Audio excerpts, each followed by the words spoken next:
आ आ आई. Yes. ब ब बदक. क क कणीदार. ख ख खमंग. ग ग कोकण तू.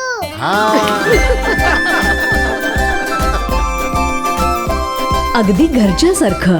कणीदार खमंग म्हणजेच गोकुळ तूप. दिवाळीसाठी देवगड येथील बाजारपेठा सजल्या. खरेदीसाठी लोकांची दुकानांमध्ये गर्दी दिसते. तसेच विविध प्रकारचे फटाके, रांगोळ्या, कंदील, पणत्या, लाइटिंगची तोरणं घेण्यासाठी देखील झुंबड उडते. विविध डिझाईनच्या पणत्या घेण्याकडे लोकांचा कल पाहायला मिळतोय. देवगडचा आठवडी बाजार असल्यामुळे दिवाळीच्या खरेदीसाठी बाजारात मोठ्या प्रमाणावर लोकांची गर्दी पाहायला मिळाली.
दिवसभरातले सर्व अपडेट्स, ताज्या घडामोडी आणि थेट लाईव्ह पाहण्यासाठी सबस्क्राईब करा, लाईक करा कोकणचं नंबर 1 महा चॅनल कोकणसाद लाईव्हचं YouTube चॅनल.